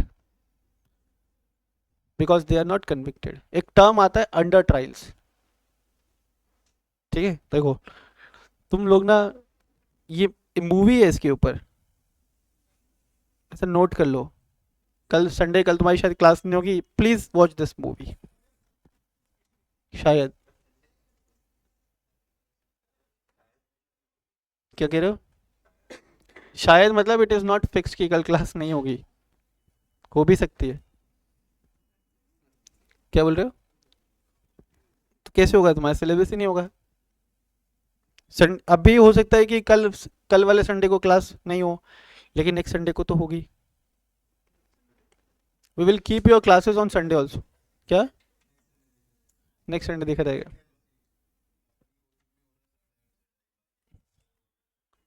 कहाँ पे? अबे यार, तो सिलेबस कैसे होगा? नहीं होता सिलेबस वहाँ पे, सिलेबस ही नहीं होगा। 10 से 2 अभी 3 घंटे 4 घंटे पढ़ करके नहीं होगा सिलेबस। भी अभी फर्स्ट डे देखो, जब तुम लोगों का बैच स्टार्ट हुआ ना 2 अप्रैल 2025 को, हाँ हाँ हाँ, तो फर्स्ट डे पे आप लोग 3 महीना पीछे हो इस बैच में, आपको इस चीज का रिलेशन नहीं है, हमको है। पहले ये अटेम्प्ट दिसंबर में होता था ना, अभी अटेम्प्ट प्रीपोन हो गया है। तो पहले जो सिलेबस कराने के लिए हमारे पास कितना टाइम होता था, April May June July August September October November, we used to have 8 months। Now we have April May June July, जुलाई में भी आधा, क्योंकि 45 दिन तो मुझे देना ही पड़ेगा बच्चे को, तो 3.5 महीने। पहले जिसको करने के लिए मेरे पास 7 महीने होते थे ना, अभी 3.5 महीने, तो पहले दिन मैं कितना दिन पीछे हूँ, 3.5 महीना पीछे हूँ। अब अगर उसमें भी मैंने क्लासेस कम कर दी, मतलब नंबर ऑफ आवर्स कम कर दिया, नंबर ऑफ आवर्स कम कर दिया, तो क्या होगा मालूम है, जो कंटेंट मैं तुमको 3 महीने में पढ़ा रहा हूँ, वो कंटेंट मैं तुमको 15 दिन में भी पढ़ा करके फ्री कर सकता हूँ। समझ रहे हो, जो चीज़ें हैं, मैं 3 महीने लगेंगे जिसको पढ़ाने में, वो मैं चाहूँगा तो 15 दिन में, वो मैं चाहूँगा तो एक हफ्ते में ख़त्म कर सकता हूँ। अगर मैं कहीं आउट स्टेशन जाता हूँ पढ़ाने के लिए, तो मैं सेम कंटेंट 20 दिन में ख़त्म करके आता ही हूँ, यहाँ पे 3 महीने पढ़ाऊंगा। तो there is a difference in approach. Syllabus को जितना टाइम लगना है उतना टाइम लगेगा, मतलब 500 घंटे लगेगा। सिंपल सा कैलकुलेशन है, 500 घंटे अगर कोई अच्छे से पढ़ा रहे, अच्छे से मतलब इन डेप्थ जाकर के पढ़ाया जा रहा है, तो कितना आवर्स चाहिए, 500 आवर्स डेली। अगर अपन 6 आवर्स का भी क्लासेस लगाते हैं ऑन एन एवरेज, तो कितने डेज चाहिए अपन को, सोच के देखो। ऐसा बिल्कुल सिंपल क्लियर कट मैथ्स है, इसमें कोई भी ऐसा रॉकेट साइंस है नहीं। कितना डेज चाहिए, 80 डेज की 80 डेज लगातार क्लास नहीं होगी। 80 डेज का क्लास लगाने के लिए मेरे को कम से कम 95 डेज चाहिए। 95 डेज में 80 डेज का क्लास लगता है। इट इज़ नॉट पॉसिबल कि थ्रू आउट 80 डेज हमारा क्लास हो। अभी मान लो कि एक दिन लेट हो गए, फिर बीच में कोई फेस्टिवल आ गया, एक दिन तुम्हारा सीबीएसई का रिजल्ट आ गया, फिर गर्मी जब बहुत पड़ी तो तुम्हारे ऐसा शरीर अकड़ने लग जाता है। अभी जून जैसा है ना, तुम्हारा बॉडी अकड़ने लग जाएगा, दिमाग दिमाग अकड़ने लग जाएगा, तो वहाँ पे 2-3 दिन की छुट्टी देनी पड़ती है हमको। समझ रहे हो, इसलिए जितना तेज अभी भागेंगे उतना ज़्यादा टाइम हमारे पास होगा रिवीजन के लिए, और जितना ज़्यादा टाइम होगा रिवीजन के लिए उतना ज़्यादा टेस्टिंग दे पाएंगे हम लोग, और जितना ज़्यादा टेस्टिंग देंगे उतना बेटर हमारा प्रिपरेशन हो पाएगा फाउंडेशंस के लिए। क्या बोल रहे हो, 15 जुलाई, हमारी तरफ से 15 जुलाई। कुछ सब्जेक्ट्स 15 जुलाई के पहले खत्म हो जाएंगे, कुछ सब्जेक्ट्स हैं जो 15 जुलाई तक जाएंगे। 15 जुलाई से 16 जुलाई नहीं होना चाहिए हमारे पार्ट पे और तुम्हारे पार्ट पे भी, तब our preparation will be in the right direction. तुमको कम से कम 45 डेज 60 डेज का टाइम देना पड़ेगा। अब जो भी, अगर कोई भी इंस्टीट्यूट अगर क्लासेस ऐसे नहीं रन कर रहे हैं ना, उनका सिलेबस अभी हुआ है पिछले सप्ताह में, 10 दिन पहले सिलेबस कंप्लीट हुआ है। अब I will not mention the name, I can not mention the name. 10 दिन पहले सिलेबस हुआ है, और 6-7-8 बच्चे ऐसे जिन्होंने अटेम्प्ट ही ड्रॉप किया है क्योंकि सिलेबस टाइम पे कंप्लीट नहीं हुआ। लास्ट ईयर आया था सितंबर में पहला एग्जाम, जब अप्रैल में सबने बैच स्टार्ट किया था तो सब लोग एक्सपेक्ट कर रहे थे कि एग्जाम्स विल बी इन दिसंबर। अभी समझो, अभी क्या होता है, बैचेस अभी फॉर्मेशन स्टेज पे, बहुत सारे स्टूडेंट हो सकता है अभी ज्वाइन करे, तो लोग बेवकूफ़ बनाया जाता है कि जब तक पूरा बैच फाइनलाइज नहीं हो जाता हम लोग बहुत स्लो स्लो पढ़ेंगे, टाइम पास करेंगे, थोड़ा बहुत पढ़ा दिया निकाल दिया। ऐसा नहीं होता है, क्योंकि इसमें लॉस किसका है, जो बच्चा पहले दिन आ रहा है। जो बच्चा पहले दिन आ रहा है, अगर मैं उसको 10 दिन तक ऐसा टरकाते रहूँ थोड़ा थोड़ा पढ़ा करके, सो एज टू इंश्योर कि नए स्टूडेंट कैन ऑल्सो ज्वाइन, वो उस बच्चे के साथ नाइंसाफी है। तो और वहां पे सिलेबस उन लोगों ने दिसंबर सोच करके पढ़ा रहे थे, हम लोग सितंबर सोच करके पढ़ा रहे थे, क्योंकि हमको मालूम था सितंबर होने वाला है, प्रीपोन होगा अटेम्प्ट। इसलिए हमारा सिलेबस पिछले बार आप पता कर लो लास्ट अटेम्प्ट के स्टूडेंट से, 10 जुलाई तक सिलेबस खत्म हो चुका था। 5 एग्जाम्स लिखे थे बच्चों ने, 5 एग्जाम फुल सिलेबस। 5 एग्जाम लिखने के लिए अपन को कितना दिन चाहिए, अगर मैं 5 एग्जाम करवाना चाहता हूँ बच्चों का, कितना दिन चाहिए, एटलीस्ट 40 डेज चाहिए बेटा, क्योंकि एग्जाम के बीच में एक दिन का गैप भी तो होता है ना। 5 चौक 20, 20 तो एग्जाम लिखना है, तो एक दिन का गैप, तो कितना दिन चाहिए, 40 डेज चाहिए ना। अब 40 डेज मेरे को चाहिए एग्जाम के लिए, तो कम से कम 55 या लेटेस्ट बाय 45 डेज पहले I have to complete the syllabus. Students also have to complete the syllabus. देखो, जो पढ़ा दिया जिस दिन, उस दिन सेम डे जाकर के पढ़ लो, पढ़ करके खत्म कर दो। वही बेस्ट स्ट्रेटेजी है सितंबर में जाने का, सितंबर में पास होने का। ऐसा करोगे डेफिनेटली पास हो जाओगे। थोड़ा भी इधर उधर हुआ, अटेम्प्ट तुम्हारा शिफ्ट हो जाएगा जनवरी। समझ में आ रहा है क्या? सो प्लीज थोड़ी सी मेहनत करनी है ज़्यादा, अगर सितंबर में अपन को पास होना है। पास होना है या कुछ अच्छा करना है, तुम्हारे ऊपर डिपेंड करता है। अच्छा करना मतलब 325, 330, 340, 350, अगर वो मार्क्स के लिए टारगेट करते हो तो वेल एंड गुड। और अगर सिर्फ पास होना है तो फिर देख लो, अभी मैं तुमको दिखा दूंगा व्हाट्सएप, क्लास के बाद में आना। 4 कल रिज्यूम आया बच्चों का, और परसों 3-4 रिज्यूम आया था। They they are finding it difficult to find articleship at good places. They are finding it difficult कि उनको अच्छी जगह पे आर्टिकलशिप मिले। 2 दिन में भी 7-8 रिज्यूम आया है, 7-8 केसेस ऐसे मेरे पास आए। क्यों ऐसा डिफिकल्टी हो रहा है मालूम है? अभी साल में 3 अटेम्प्ट हो गए, बच्चे ज़्यादा होंगे इंटर पास, और जो आर्टिकलशिप के लिए जो वैकेंसीज हैं वो लिमिटेड है। तो हु विल बी सेलेक्टेड? हाँ, किसमें आएंगे? नहीं, आर्टिकलशिप में, प्लेसमेंट्स में नहीं। मैं आर्टिकलशिप की बात कर रहा हूँ। फर्म्स का लिमिटेशंस है। अगर आप चाहते हो कि पहले के 4-5-6 फर्म्स में आप रहो, फाउंडेशन में आपके मार्क्स बहुत ज़बरदस्त होने चाहिए, इंटर में ज़बरदस्त होना चाहिए, क्योंकि तभी आपको प्रायोरिटी मिलेगा। तो please you need to develop that tendency. सिर्फ सीए नहीं बनना है, अच्छा सीए बनना है। अच्छा सीए बनने के लिए अच्छा आर्टिकलशिप, वो कब मिलेगा? फाउंडेशंस का मार्क्स, इंटर का मार्क्स। ऐसा पूरा ताकत लगा करके पढ़ो, 1.5 साल, 1.5 साल ही तो है। 1.5 साल अगर यहाँ से पढ़ते हो, you will be clearing your inter. 1.5 years of pure dedication, pure hard work, and you will find yourself at the best places. और अगर 1.5 years तुमने वेस्ट किया, ठीक से नहीं किया, तो फिर दिक्कत है। Is it clear? तो सिर्फ सीए नहीं बनना है, अच्छा सीए बनो। कोशिश करो अच्छी जगह आर्टिकलशिप मिले। अच्छी जगह आर्टिकलशिप मिलेगा तो बढ़िया पैकेजेस मिलेगा, बढ़िया प्लेसमेंट्स मिलेगा, बढ़िया अपॉर्चुनिटीज़ मिलेगा, सब कुछ रेडिली अवेलेबल मिलेगा तुमको। अगर तुम लोग अच्छे फर्म्स में आर्टिकलशिप कर रहे हो ना, तुमको ऐसा जाकर के सर्च नहीं करना है जॉब, जॉब तुमको सर्च करते हुए आएगा। तुमको एम्प्लॉयर के पास नहीं जाना रहेगा, एम्प्लॉयर तुम्हारे पास आएगा। इसको मार्क कर लो। अगर तुम्हारा मार्क्स अच्छा है, आर्टिकलशिप अच्छा है। अगर तुम्हारा मार्क्स भी पुअर है, आर्टिकलशिप, मार्क्स पुअर होगा तो आर्टिकलशिप मिलेगा नहीं।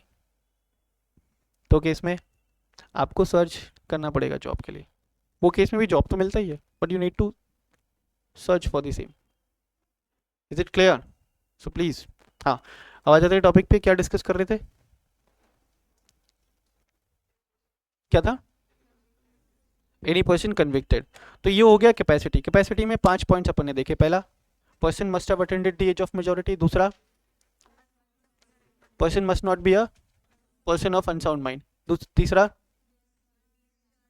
Must not be an undischarged insolvent declared by competent court. चौथा,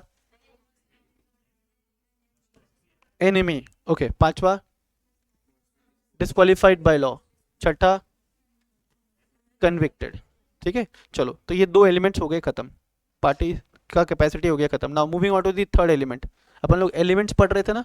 पहला एलिमेंट पढ़ा था अपन ने, कम से कम 2 लोग होना चाहिए। दूसरा एलिमेंट, लोगों के पास क्या होना चाहिए? वैलिड कैपेसिटी होना चाहिए। Now moving on to the third element. Third element लिखिए, देयर मस्ट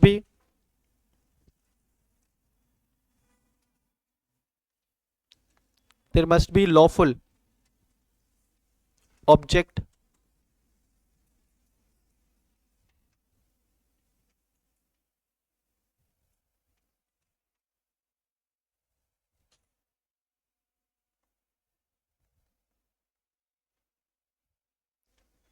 और कंसिडरेशन। दोनों चीजें होनी चाहिए, लॉफुल ऑब्जेक्ट होना चाहिए, लॉफुल कंसिडरेशन होना चाहिए। They must be lawful object and lawful consideration. Object of agreement must be lawful. Object of agreement must be lawful. For example, mister A offer करता है मिस्टर एक्स को। Mister A offers mister x to pay an amount of rupees 5 lakhs. Mr. A offers Mr. X to pay an amount of rupees 5 lakhs. कब? If Mr. X, हाँ बेटा, हाँ, if Mr. X murders, if Mr. X murders किसको? Mr. Y को. तो A ने offer किया X को 5 लाख रुपए देने के लिए अगर X क्या कर दे? Y का मर्डर कर दे. तो यहाँ पे इस गिवन केस में जो ऑब्जेक्ट है ना एग्रीमेंट का वो भी अनलॉफुल है और जो कंसिडरेशन है वो भी अनलॉफुल है. कंसिडरेशन क्या है यहाँ पे? ए के लिए कंसिडरेशन क्या है? वाई की जान. और एक्स के लिए कंसिडरेशन क्या है? 5 लाख रुपए. तो एक केस में दोनों चीजें क्या है? अनलॉफुल. इस केस में दोनों चीजें क्या है बेटा? अनलॉफुल. तो राइट डाउन. यहाँ पे ये जो एग्रीमेंट हुआ ए और एक्स के बीच में, ये जो एग्रीमेंट हुआ ए और एक्स के बीच में will not be enforceable by, shall not be enforceable by law.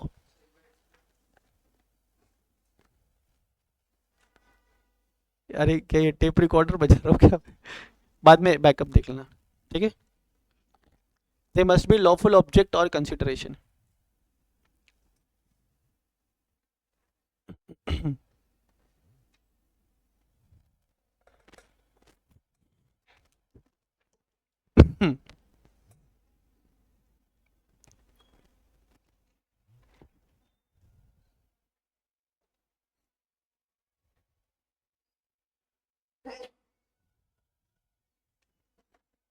लिखा? नीचे नोट लिखो.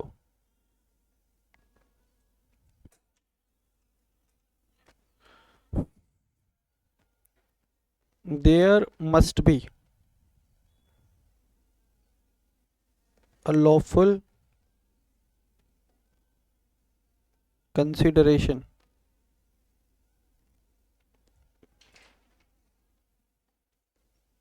there must be a lawful consideration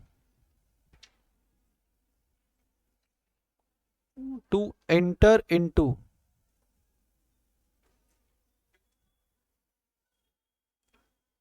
an agreement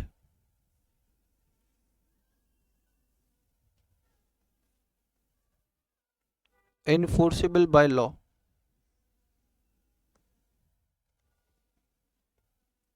There must be a lawful consideration to enter into an agreement which can be made enforceable by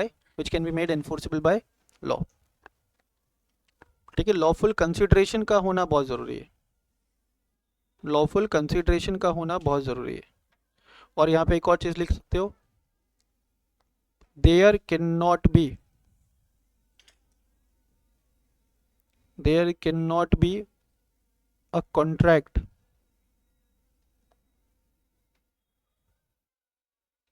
without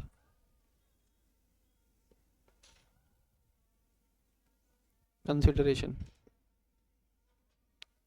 There cannot be a contract without consideration. या ऐसा भी लिख सकते हो. No consideration equals to no contract.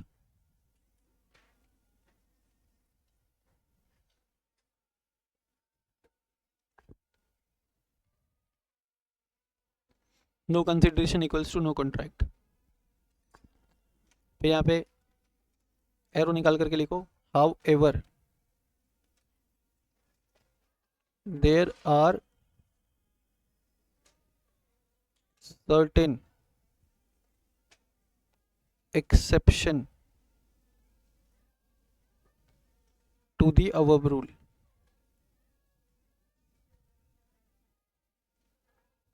However, there are certain exceptions to the above rule.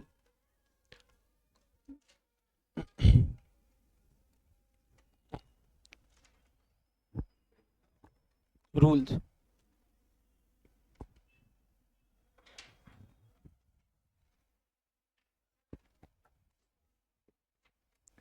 लिखा? देखिए, बिना consideration के कॉन्ट्रैक्ट नहीं हो सकता इन जनरल। इन जनरल अगर अपन बात करें तो बिना कंसीडरेशन के कॉन्ट्रैक्ट नहीं हो सकता, और वो कंसीडरेशन भी क्या होना चाहिए, लॉफुल होना चाहिए। हाउएवर उसके कुछ एक्सेप्शंस हैं जो हम आने वाली क्लासेस में पढ़ेंगे। एक्सेप्शंस में फिर क्या पढ़ेंगे वहाँ पे, एक्सेप्शंस में क्या पढ़ेंगे वहाँ पे, ऐसे कॉन्ट्रैक्ट्स के बारे में पढ़ेंगे जो वैलिड है even if it is without consideration. ऐसे कॉन्ट्रैक्ट्स के बारे में पढ़ेंगे जो वैलिड है even if it is without consideration. Is it clear सबको? चलो आगे। तो कितने एलिमेंट्स किए आपने, देखिए पहला, देयर मस्ट बी एटलीस्ट 2 और मोर पार्टीज। दूसरा, parties must have valid capacity. तीसरा, must have lawful object and consideration. चौथा, बस ओके चौथा लिखो फिर।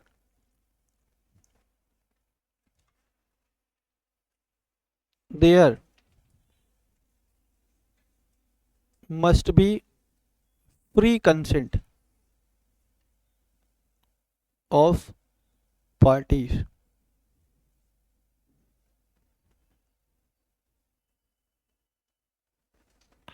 entering into the contract.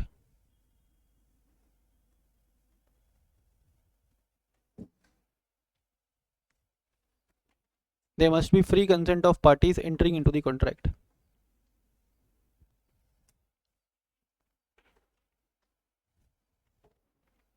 There must be free consent of parties entering into the contract. अब यहाँ पे एक वर्ड है फ्री कंसेंट। फ्री कंसेंट का मतलब है कि जो पार्टीज कॉन्ट्रैक्ट में एंटर कर रही है ना, they should not be forced to enter into the contract. They should decide it by themselves. They should decide it by themselves using their own mind, using their own analysis. There should be free consent to enter into the contract. मतलब parties to the contract का खुद का willingness होना चाहिए, खुद का decision होना चाहिए। They should not be forced to enter into the contract. Clear है? अभी तक के लिए इतना समझो, आगे लिख लो, लेकिन ये मैं डिस्कस करूंगा आने वाले लेक्चर्स के अंदर। लिखो, कंसेंट इज, अभी के लिए बस लिख लो, consent is not said to be free. Consent is not said to be free when it is caused due to, पहले लिखो, coercion. Consent is not said to be free when it is caused due to coercion. अभी क्या coercion का मतलब है आने वाले lectures में बताऊंगा, बस नाम याद रखो। undue influence,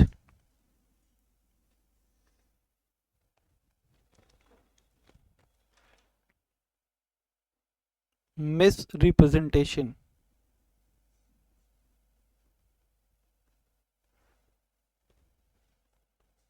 fraud,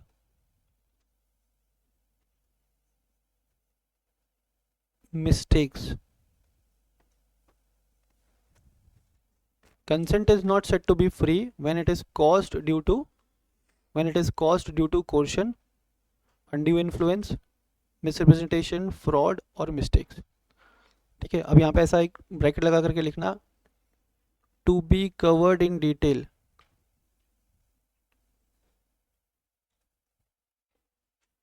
in upcoming classes.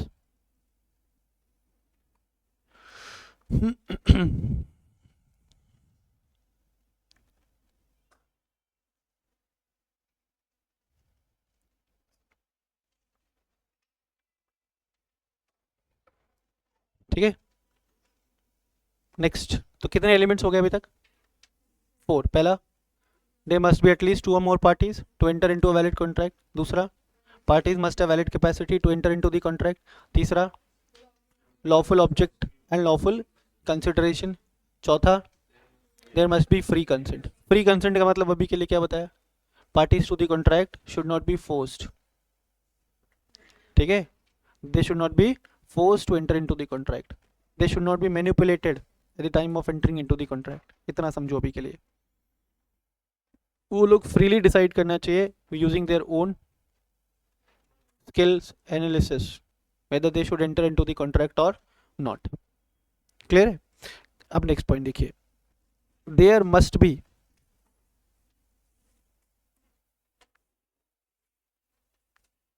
an intention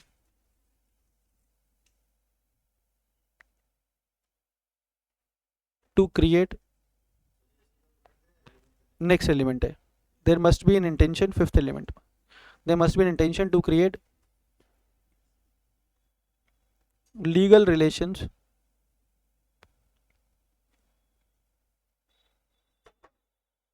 between the parties. There must be an intention to create legal relations between the parties. बोला जो पार्टीज टू कॉन्ट्रैक्ट है उनका इंटेंशन होना चाहिए टू क्रिएट लीगल रिलेशन.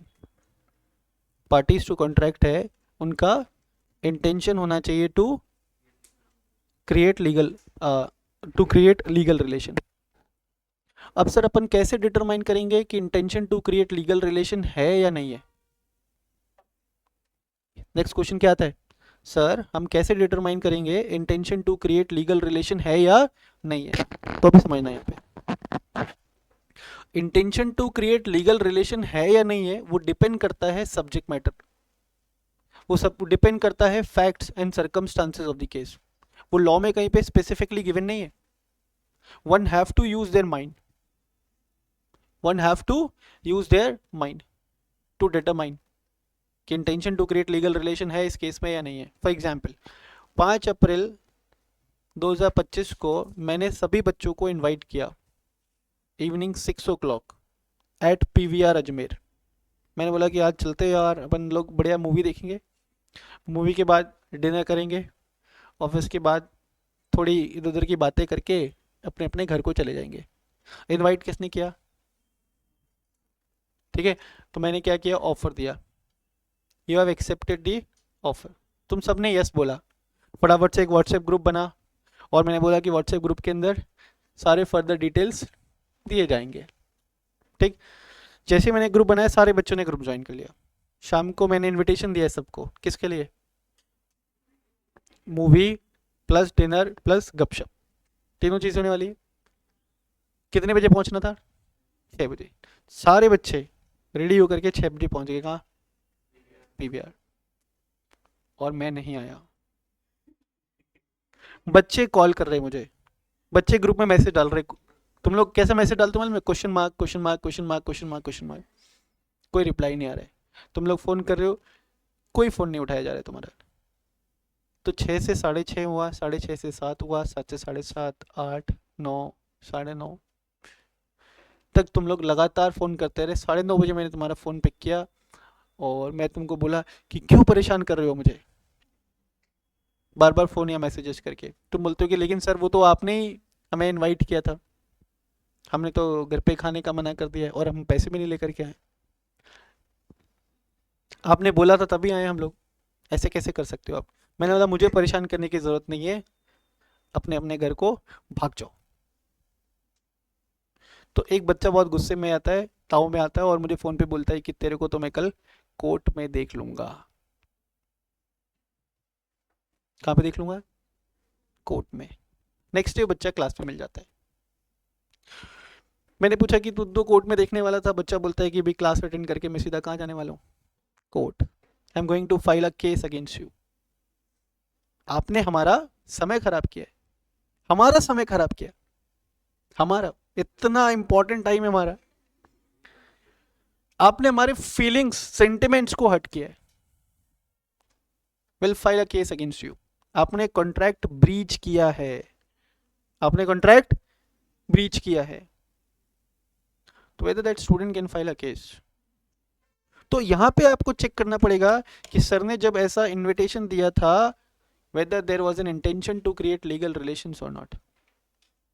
अब अपना दिमाग चलाओ और मुझे बताओ, दिमाग चला करके अगर दिमाग लाए हो क्लास के अंदर, बताओ मुझे क्या intention to create legal relation था या नहीं था? Intention to create legal relation का मतलब है कि अगर किसी एक पार्टी ने कॉन्ट्रैक्ट परफॉर्म नहीं किया तो other party is going to file a case against the first party. एक second.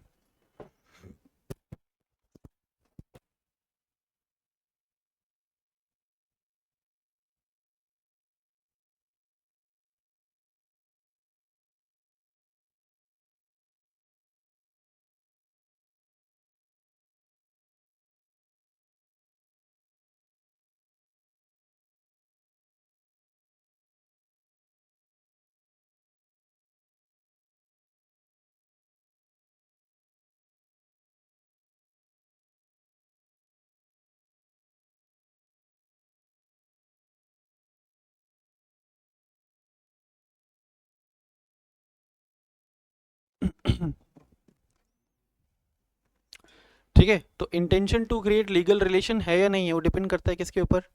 Facts and circumstances of the case. अब दूसरा एग्जांपल देता हूँ, समझना। मान लो कि ये स्टूडेंट, व्हाट्स योर नेम? यश। अभी यश को मान लो कि दिल्ली जाना है आज रात को, तो यश ने एक ट्रैवल एजेंसी से टिकट बुक किया। He has already paid the price. Travel agency ने इसको ना एक हाईवे पे बुलाया, माकोपुरा इधर है, मेन हाईवे पे बुलाया, और बस का टाइमिंग था रात को 12:45 का। यश तुम रहते कहाँ पे हो? फाई सागर रोड। अब बताओ, फाई सागर रोड से हो गया माकोपुरा, मतलब डिस्टेंस इज ऑलमोस्ट 20 किलोमीटर्स। ठीक है, distance is almost 20 kilometre. 20 kilometres ये बेचारा रात को अकेले ट्रैवल करके गया बस पकड़ने के लिए। बस का टाइम क्या था? ये has already paid the price. 12:45 पे जाकर के वो खड़ा हो गया, बस आया नहीं। ये फ़ोन कर रहा है ड्राइवर को, ड्राइवर फ़ोन उठा नहीं रहा है। 12:45 के 1:45 हो गए, 2:45 हो गए, 3:45 हो गए, 4:30 बज गई सुबह की। ये बस अब गिरने वाला है नींद से। ठीक है, 4:45 हो गई, 5 बज गए, अब जाकर के ड्राइवर ने फ़ोन उठाया। अब जाकर के ड्राइवर ने फ़ोन उठाया कितने बजे? 5 बजे। तो ड्राइवर से इसकी बात होती है, तो ये बोलता है कि ऐसे ऐसे मैंने बस बुक किया था, आपकी बस ने मुझे पिक नहीं किया। तो ड्राइवर बोलता है कि वो बस तो आज निकली ही नहीं, sorry. Can he file a case against the agency? क्योंकि यहाँ पे if one can use their common sense, one can one can presume क्या? There is an intention to create, there is an intention to create legal relations. तो intention to create legal relation है या नहीं है वो किस पे depend करेगा हमेशा? On the facts and circumstances of the case, and one have to use the prudence. Prudence का मतलब होता है कॉमन सेंस, टू डिटरमाइन कि इस पर्टिकुलर केस में intention to create legal relation है या नहीं है। क्लियर है? तो लिखिए यहाँ पे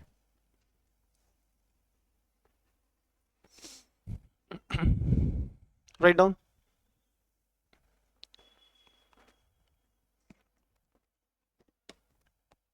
इसके नीचे ना ऐसे नोट लिखो, लिखो whether there is any intention to create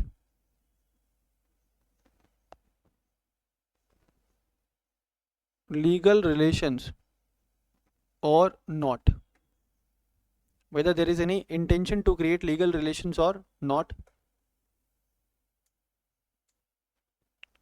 depends upon the facts or circumstances of the case. Whether there is any intention to create legal relations or not depends upon the facts or circumstances of the case. One have to apply their prudence. One have to apply their prudence. Prudence का मतलब क्या है यहाँ पे? Common sense. ठीक है,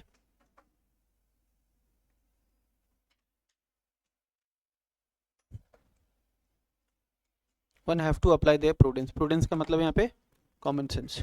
एक second,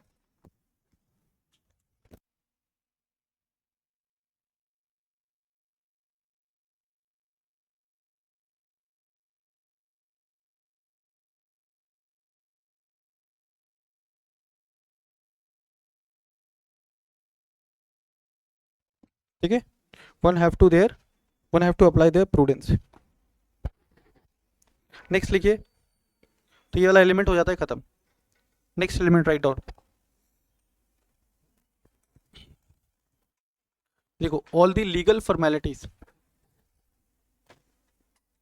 all the legal formalities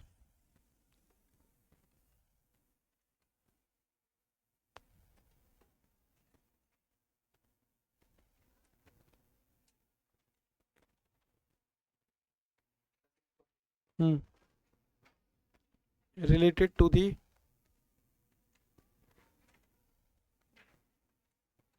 agreement, all the legal formalities related to the agreement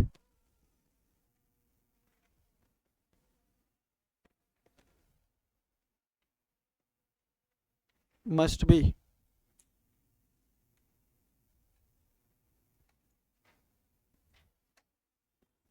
duly carried out. All the legal formalities related to the agreement must be duly carried out. Agreement से related सारे legal formalities duly carried out होने चाहिए, duly carried out होने चाहिए। अब agreement से related formalities क्या क्या चीजें हो सकती है? पहला, एग्रीमेंट प्रॉपरली एग्जीक्यूटेड हो, एग्रीमेंट प्रॉपरली एग्जीक्यूटेड हो। फिर वो एग्रीमेंट इन राइटिंग हो, ये भी एक लीगल फॉर्मेलिटीज है। वो एग्रीमेंट प्रॉपरली डेटेड हो, ठीक है, उसमें डेट भी मेंशन्ड हो, प्लेस भी मेंशन्ड हो और टाइम भी मेंशन्ड हो। पहला रिक्वायरमेंट क्या है बेटा? Properly executed, it is in writing, it is properly dated, place properly given हो और टाइम प्रॉपरली गिवन हो, और प्लस वो प्रॉपरली साइंड हो।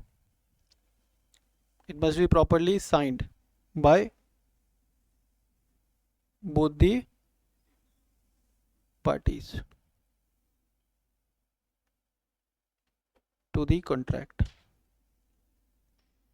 It must be properly signed by both the parties to the contract.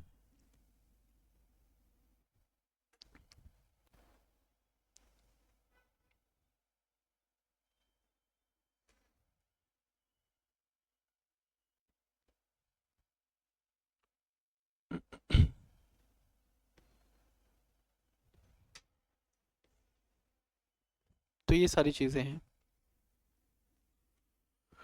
कोई और essential element लिखवाया पहले? Which one?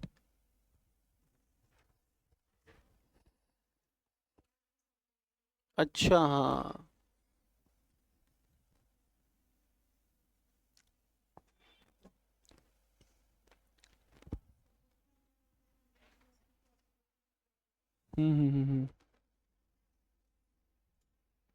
और भी कुछ है? दो ही हैं? देखिए क्या इसको,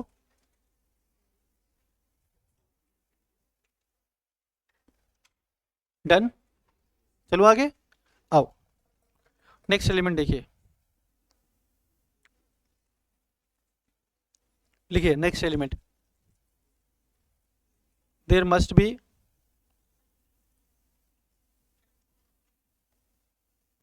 certainty in the terms of contract.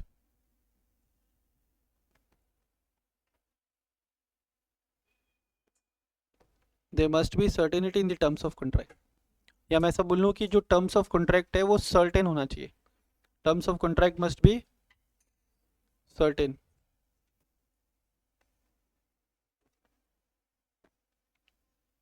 Terms of contract must be certain. Certain का मतलब क्या होता है? फिक्स, सर्टेन का मतलब है क्लियर, सर्टेन का मतलब है यहाँ पे डेफिनेट। कॉन्ट्रैक्ट के टर्म्स क्लियर होने चाहिए, डेफिनेट होने चाहिए, तभी वो इन्फोर्सेबल बाय लॉ होगा।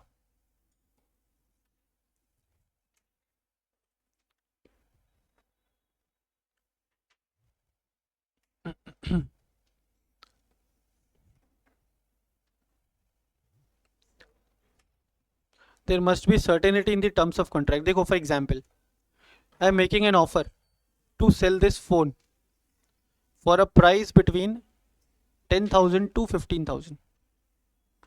मैं ये फ़ोन बेचना चाह रहा हूँ at a price between 10,000 to 15,000। क्या यहाँ पे कॉन्ट्रैक्ट बन पाएगा?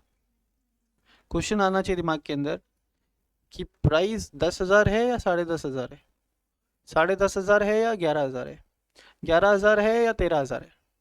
टर्म्स क्लियर नहीं है ना, इसका प्राइस क्या रहने वाला है वो क्लियर नहीं है।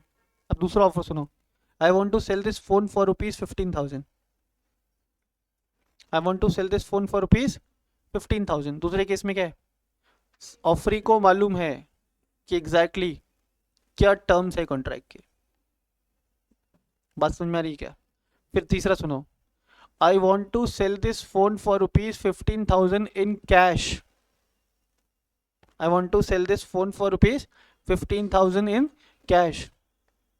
तो यहाँ पे सर्टेनिटी है और यहाँ पे टर्म्स बिल्कुल डेफिनेट है कि 15,000 में बेचूंगा और पेमेंट कैश में लूंगा। Is it clear? तो जो टर्म्स ऑफ कॉन्ट्रैक्ट है हमेशा क्या होना चाहिए, क्लियर होना चाहिए, डेफिनेट होना चाहिए। It should not have any kind of ambiguity. Ambiguity समझते हो? Something which can create confusion. Terms of contract must not have any kind of ambiguity. तो राइट डाउन, एक और नोट लिख लो यहाँ पे, terms of contract must not have, terms of contract must not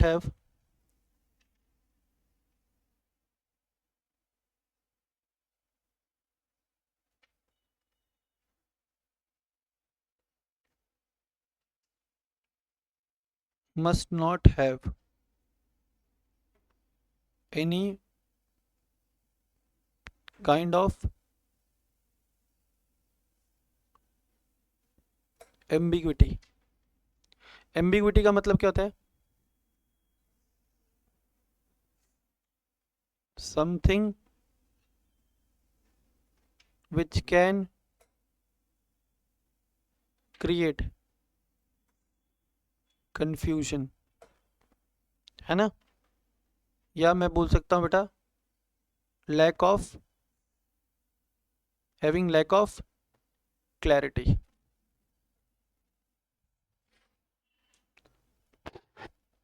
having lack of clarity।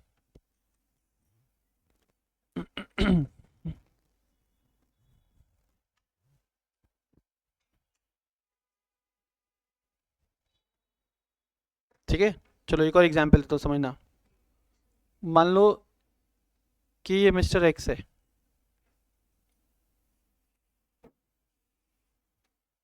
ये mister x है। Mister x is the owner of 3 cars. पहला car है मारुति, अरे 800। दूसरा कार है इसके पास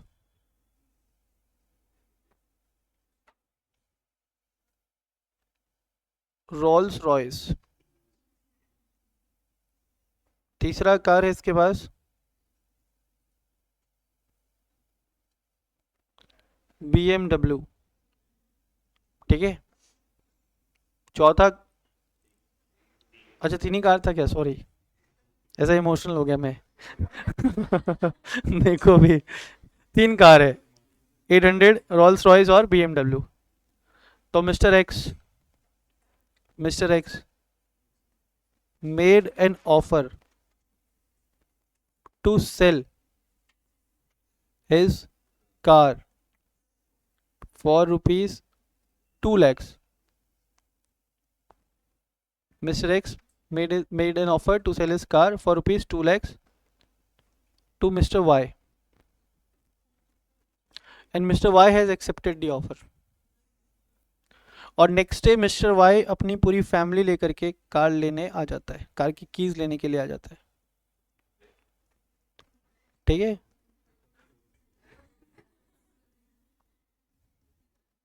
ये उसकी पूरी फैमिली है, मिस्टर वाई है, नहीं फैमिली है।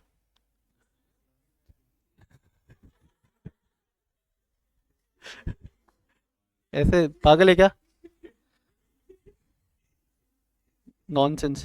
देखो मिस्टर वाई पूरी फैमिली लेकर के पहुंच गया, क्या लेने के लिए? क्या लेने के लिए?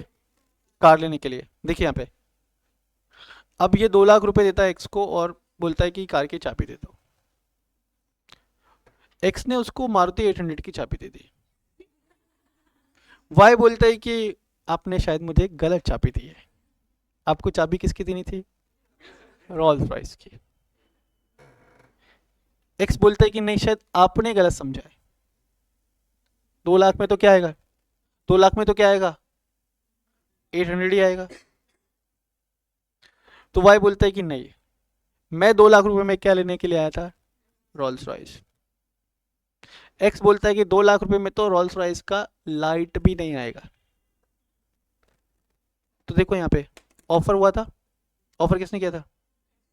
एक्सेप्टेंस था, it became a promise, consideration था, देयर वाज एन एग्रीमेंट।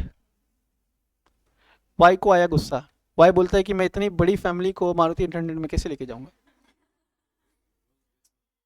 ठीक है। फिर दोनों के बीच में बहस हुई, झगड़ा हुआ, इसने पास में से एक टेम्पो बुलाया और पूरी फैमिली को बिठा करके ले गया, और नेक्स्ट डे पहुंच गया court to file a suit against mister X for breach of contract.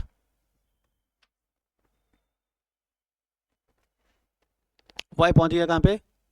Court for breach of contract. और वाई बोलता है कि मेरे को कार का डिलीवरी नहीं मिला, वो तो एक प्रॉब्लम है ही, मेरे सेंटिमेंट्स और मेरे इमोशंस बहुत हर्ट हुए। नॉट ओनली माई सेंटिमेंट्स और my emotions, even my family members sentiments और इमोशंस गॉट हर्ट। वो लोग माथा कूट रहे अपना, ठीक है, ऐसे गुलेटी खा रहे जमीन में, इतने दुखी है। वो लोग क्या सोच करके बैठे थे? Rolls Royce. क्या ये केस सस्टेनेबल है? Answer is no. Why? As there was no certainty in the terms of contract, there was no contract, and if there is no contract तो ब्रीच ऑफ कॉन्ट्रैक्ट तो हो ही नहीं सकता। Is it clear? ठीक है, चलिए आज की क्लास यहीं तक, नेक्स्ट एलिमेंट हम लोग डिस्कस करेंगे इन दी नेक्स्ट लेक्चर। क्लियर? चलिए, thank you so much for today.